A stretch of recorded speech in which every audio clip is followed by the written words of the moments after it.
Hi, I'm Reb Myron. I'm a minister through Pathways of Light, and I've been a Course in Miracles student for 40 years.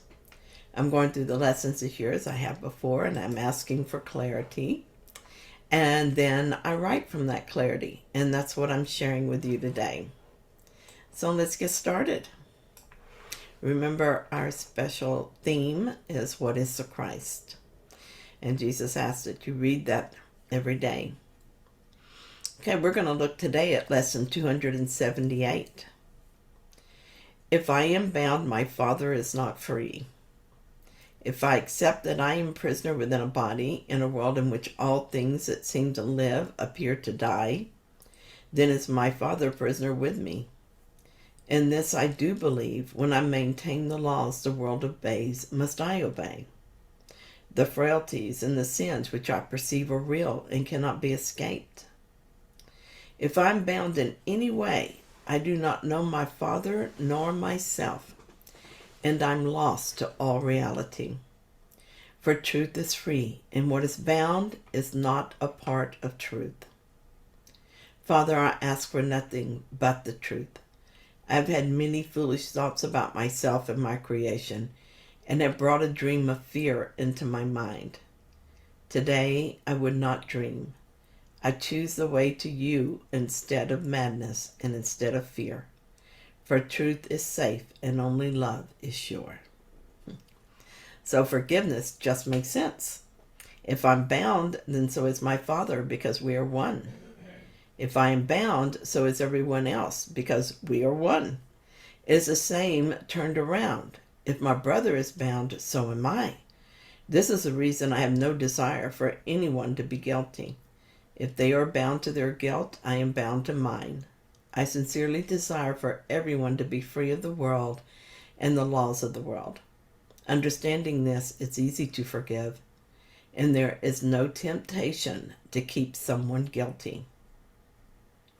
The story of the body is purposeful. The world's rules must be obeyed by the bodies within the world, but we are above this battleground. It's if we accept our true self as who we are. Within the world, it seems that I do what is necessary to maintain the body, but I know that this is not real. Knowing this is being in the world but not of it. If I have to take this body to the doctor, I do so in gratitude for my brother's help. At the same time, I forgive the idea that I'm bound in any way to this body. I am also grateful for all the experiences of the body's story, because everything I experience here helps me to see what needs forgiveness. This kind of detachment from the story helps me remember what it is for. It's not perfect detachment yet, but it's enough to take me to the next rung of the ladder. I ask for the truth, and I do my part by making room for it, as I forgive all thoughts that do not lead to truth. I ask to awaken from the dream, and I do my part as I use the dream for that purpose. So I want to talk about serving God's plan of awakening. I'm joining with others in a Pathways of Light course, and in it we are directed to this quote from the course.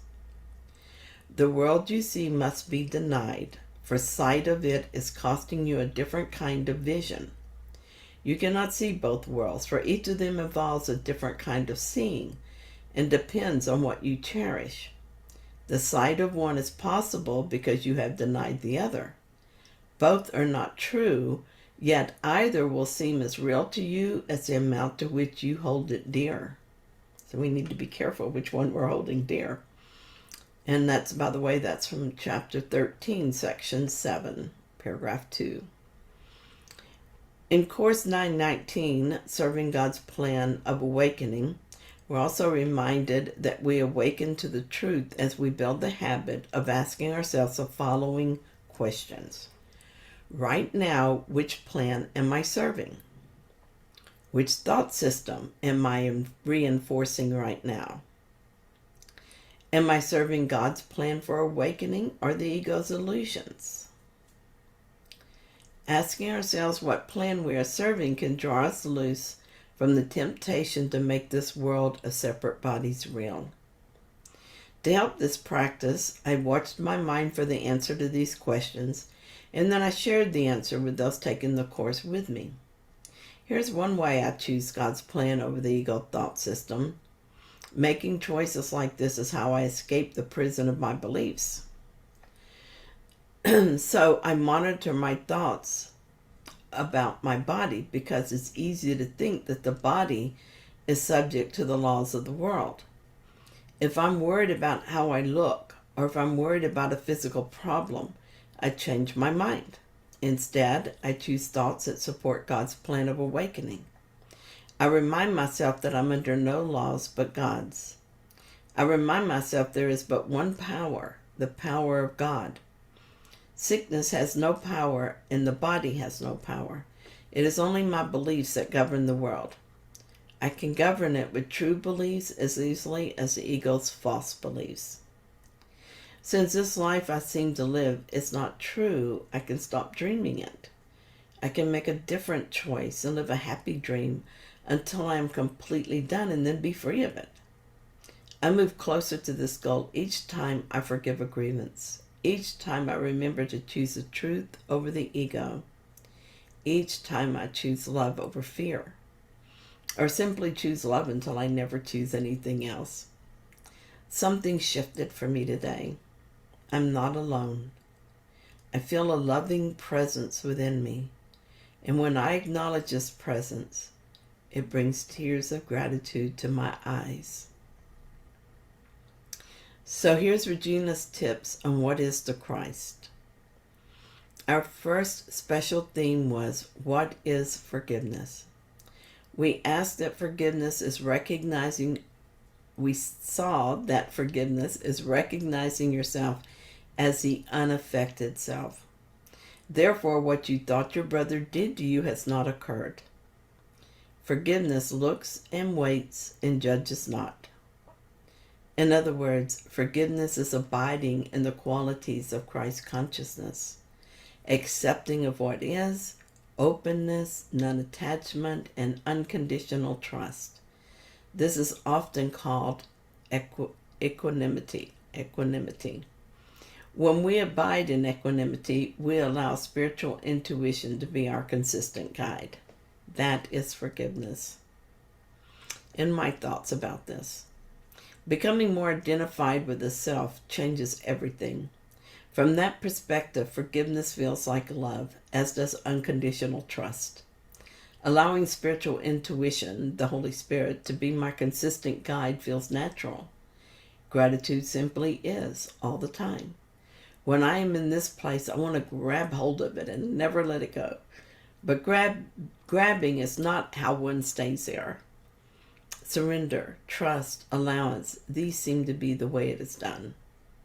The ego continues to offer all the usual distractions and fears. Maybe it will dry up from neglect if I don't give it my attention. So here's Regina's tips on the lesson. The truth is, we are unaffected by the world. We are the unaffected self. If we believe the mind's chatter and the mind's definition of I, and if we project our attention into the body as if the body is me, we do not know ourselves. We do not recognize our nature. And if we do not recognize our nature, we do not recognize the nature of our source. Yesterday, we contemplated what we wanted to be identified with. If Christ consciousness was your decision, then be doubly committed to spiritual intuition and the loving all method today. So my thoughts on that. It seems funny to me now that when I first read about the idea of loving everything, it seemed crazy. I didn't see how I could do that or why I would. But now I can't see any reason why I would not love everything. Doesn't Jesus tell us that everything is in our best interest? And that if we knew who walks beside us on the way that we've chosen, fear would be impossible?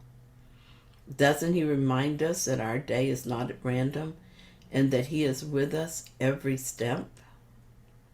Doesn't he tell us that we're one with everyone? The illusion of the body is a persistent form of badness. It must be released if we want to awaken from the dream of separation and return our minds to sanity. I've been practicing seeing myself as apart from the body in meditation. I withdraw my attention from the chair in which I sit. Then slowly I move my awareness from the body a bit at a time until I no longer have any focus on it. This is going to take a lot of practice because I'm unable to hold that focus very long. The mind wants to return its attention to the body. Here's another way I do this practice. I will notice some small discomfort in the body, and I will remember that the body has discomfort, but I am not the body. Or I gain some weight, and the ego wants to think about that, and I remember that the body gained weight. I did not. While I was picking the last of my okra, as sometimes happens, I noticed itching where the okra touched the skin. I remember that the hand itches. I do not. What I am cannot feel pain or itching. It does not feel discomfort. What I am does not weigh anything at all. If I continue to believe I am the body, I will continue to suffer when the body suffers. These practices are gently loosening my belief that I am a body and allowing an experience, however brief, of what I am in reality. For a few moments, I will be very clear about this. Then, without conscious thought, I'll notice that I've returned to believing I am the body. To return my mind to see this as my experience and not who I am, I seem to need to back out of it slowly, a step at a time, and for now it seems necessary for me to remind myself frequently of the truth. I remind myself that I'm having an experience of being a body. I remind myself that there are different levels of my experience. And I remind myself that I cannot possibly be this body because it's small, vulnerable, and weak. I must be as God created me, and God created me like himself. So this cannot be me. As I slow my thoughts down, I can hear the thoughts of the Holy Spirit. And for a while, I know I'm not the body. I think that as I do this more and more often, I will be able to stay at that higher level more consistently. It is at this level I can understand that the laws of the world do not bind me. In 2011, I received help with this from the Holy Spirit. And here's what I wrote about that. Lately, I have felt closer to the truth that I am not what I appear to be, and am more willing and able to look past the appearance of what I am. But this is not absolutely clear. It's like looking through clouded glass. I see, but not clearly, and only at times do I begin to feel it. Holy Spirit, I want to see clearly. I want to know and feel who I am, and I want to hold that memory and not forget that I know. As I was writing this and expressing the desire of my heart, I was thinking of Holy Spirit, wanting him to tell me something that would help. The thought came to me that I should pick up the Holy Spirit's interpretation of the New Testament and read from 1 Corinthians 14. In 14, the Holy Spirit is using a mask metaphor and talks about becoming the empty shell. He talks about the roles we play as wearing a mask, but reminds us that we're not the mask, and no matter how much we believe in it, it will never be real. He asks that we put down the mask and become an empty shell. As he says, release all of it, that I may fill you with a memory of who you are. I got chills when I read it. He took me to the perfect place. In 1 Corinthians, he reminds me, it is your brothers who are you in truth. Look beyond their illusion and look beyond your own. Forgive them their mask, and you forgive your own. Accept them as innocent and as love, and you accept yourself. I felt the need for a little more, and when I became quiet, the Holy Spirit sent me to 1 Corinthians 12, in which I read this. Watch your mind for its wishes, for each wish signals a judgment, and wherever there's a judgment, there is a wish. Good idea. Holy Spirit, this is very helpful. Could you talk to me about my sense of failure and my frustration at not reaching my goal? And Holy Spirit said, Dear one, please do not judge yourself. It is judgment that you wish to release from the shell. You're looking at the experience of seeming to fall short and believing the experience is of you. The experience is you. This is not true. You are not the experience of Myron at all. Myron is the mask. Do not look at her seeming successes and failures and think, I did this. Look at her life and realize it perfectly mirrors the thoughts held in the mind. Then forgive those thoughts by giving them to me for purification. I will heal the mind as it is your desire. Look with joy and gratitude at what you see. It is in seeing the effects of the beliefs held in the mind that you can give your willingness to have them corrected. If you think you are failing or guilty because you notice the mistaken thoughts and their effects, you will resist finding them. Then you will push them down where they can't be seen. Can you see that this would not be helpful? Instead, be grateful for your willingness to see and grateful for your willingness to forgive. Instead of being discouraged, be glad each time you notice an effect of wrong-minded thinking. This is your purpose, and you are accomplishing your purpose. Thank you. And I said, Holy Spirit, I understand and appreciate what you're telling me. You want me to continue to notice my thoughts and to ask for correction. You want me to remember that it is through my forgiveness of my brothers that I find my own healing. It is important that I remember I'm not the mask, but the wearer of it, and that I am to remove it. I am to surrender everything and become an empty shell so that you can fill me. I see that I am to watch my mind for wishes and judgments, and that they are the same thing, and I see I'm not to judge anything, including my progress. Also, I see that you are telling me that I am not the story of any character in my story, or any character in my story. I tend to forget that, and I see that you want me to be grateful that I notice what needs correction rather than feeling guilty for it. Thank you. And thank all of you for coming every day and sharing these lessons with me. If you found them helpful, found this one helpful, then please like it. And if you haven't yet, please subscribe. And I will be back tomorrow with another lesson.